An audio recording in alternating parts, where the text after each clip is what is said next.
अघाड़ी का जो चल रहा है, क्या सच है? देखिए, मैं मीडिया के जरिए ही मुझे ये बात पता चली है कि कोई ऐसी तीसरी अघाड़ी बनाई जा रही है अजीत पवार साहब द्वारा, और उसमें वो एमआईएम को भी शामिल करना चाह रहे हैं।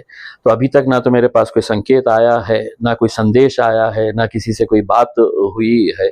और मैं महाराष्ट्र का एमआईएम का अध्यक्ष होने के हैसियत से जो भी फैसला होना है, अगर किसी अलायंस के साथ जाना है तो वो असद साहब और मैं मिलके ही उसको फाइनल करेंगे। लेकिन अभी तक ऐसा कुछ आया नहीं है। अगर आता है, कोई अच्छा प्रस्ताव आता है जिसके अंदर मुसलमानों को अच्छी नुमाइंदगी मिल सकती है, तो हम उसके बारे में पॉजिटिव तरीके से सोचेंगे।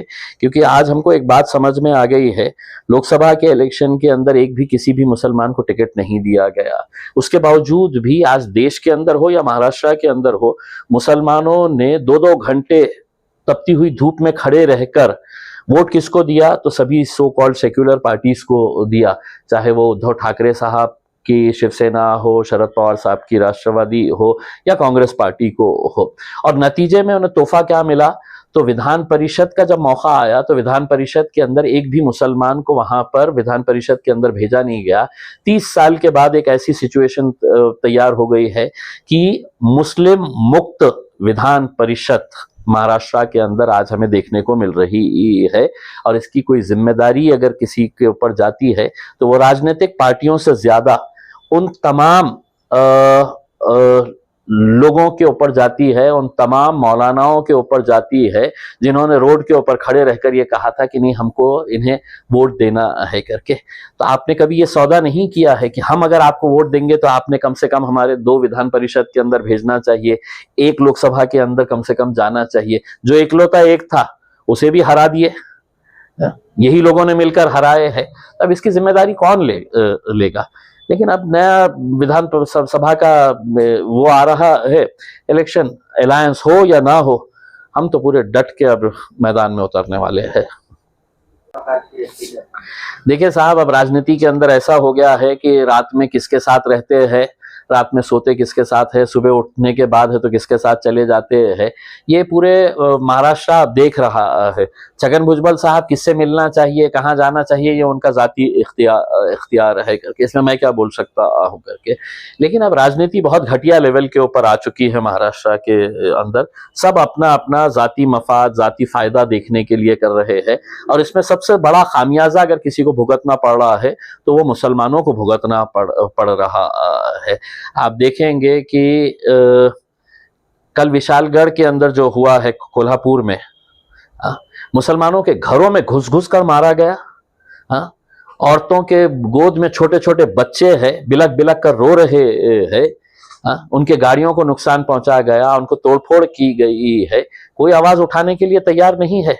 वही संभाजी महाराज जो शाहू महाराज के वंशज बताते हैं, उनके घराने से ताल्लुक रखने वाले, जिस शाहू महाराज को जिताने के लिए कोल्हापुर के मुसलमान सड़कों के ऊपर निकल आए, मौलाना लोग वहां पर है तो लोगों के बीच जा जा कर नहीं, हमको है तो इनको जिताना है करके पूरे घर में दुपक कर बैठ गए हैं इसमें। हसन मुशर्रफ साहब गोदड़ी ओढ़कर कहाँ गायब हो गए हैं पता नहीं चल रहा है। बंटी पाटिल वहां का नेता है, कैसे भीख मांग रहे थे मुसलमानों से कि हमको वोट दो करके, और मुसलमानों ने दिए। और उसका नतीजा ये मिलता है कि पुलिस की मौजूदगी के अंदर डंडे, हथियार लेकर, तलवारें लेकर मुसलमानों के घरों के ऊपर हमले कर रहे हैं। तब कहाँ छुप गए हैं वो लोग जो इनकी पैरवी कर रहे थे? अगर शाहू महाराज अगर दिल्ली तक पहुंचे हैं तो उसमें मुसलमानों का योगदान है या नहीं है, ये उन्होंने पूछना चाहिए, बोलना चाहिए हमारे को। या बोल दीजिएगा खुले तौर के ऊपर, नहीं मुसलमानों ने नहीं दिया है करके हमको। तो आज जो हालात बन के आ रहे हैं, कोई हमारे साथ आए ना आए, हम तो अपनी अब ताकत दिखा के रहेंगे। देखिए, मेरी तो ये है कि मैं खुद जाना वहां पर चाहता हूं, लेकिन अभी मैं ये देखना चाहता हूं कि जिन पार्टियों को इख्तिदार में लाने के लिए जिन मुसलमानों ने रास्ते के ऊपर खड़े रहे थे कि नहीं हमको उद्धव ठाकरे को जिताना है, तो उद्धव ठाकरे के मुंह से क्या निकलता है इन मुसलमानों के लिए? शरद पवार साहब के मुंह से क्या निकलता है? कांग्रेस के मुंह से क्या निकलता है? उनके नेता वहां पर जाते हैं या नहीं जाते हैं करके। और सबसे बड़ा, वो मौलाना लोग जो इनकी पैरवी कर रहे थे, वो मौलाना सड़क के ऊपर आएंगे या नहीं आएंगे?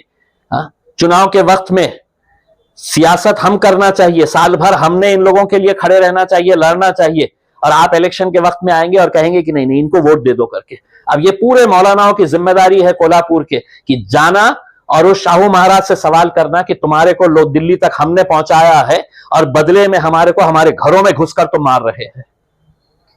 देखिए, पुलिस ने वहां पर भारतीय जनता पार्टी और एकनाथ शिंदे की शिवसेना के कार्यकर्ता की तरह काम किया है। वहां पर उस वर्दी को शर्मिंदा किया है जिस वर्दी के अंदर आईपीएस ऑफिसर्स और सीनियर ऑफिसर्स वहां पर खड़े हुए थे। उसमें उतार दीजिएगा, वो वर्दी उतार दीजिएगा, भगवा चोला ओढ़कर राजनीति के अंदर आइएगा, लेकिन जब तक वो वर्दी है तो उसका सम्मान और इज्जत करते हुए जो ड्यूटी जिसकी कसम खाए है आपने कि हम देखेंगे नहीं कि कौन सी जात का क्या है करके, जहां पर भी लोगों के साथ नाइंसाफी पुलिस की मौजूदगी के अंदर इस तरह की गुंडागर्दी चल रही है, तो हम तो ये सवाल करेंगे फडणवीस साहब, एकनाथ शिंदे साहब, बताइए, अजीत पवार साहब, बताइएगा कि किसने पुलिस वालों के हाथ बांध के रखा था?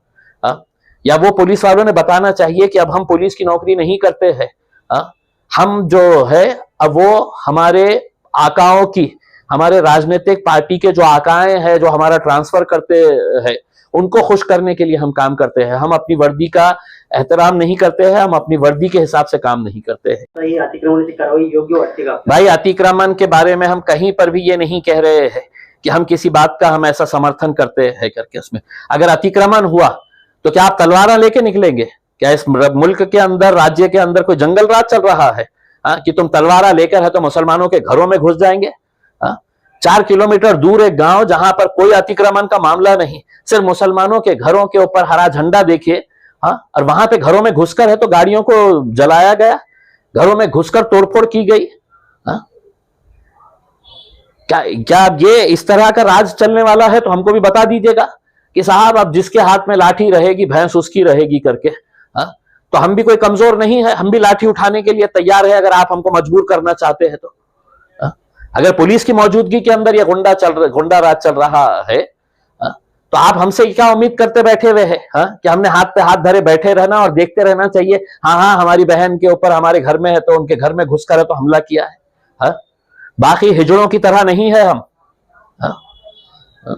हम भी है तो सरकार को, हुकूमत को, पुलिस को यह साफ तरीके से बताना चाह रहे हैं। अगर आप चाहते हैं कि हथियार हमने भी उठाना चाहिए करके तो हमारे में भी उतनी ताकत है, हम उठा सकते हैं।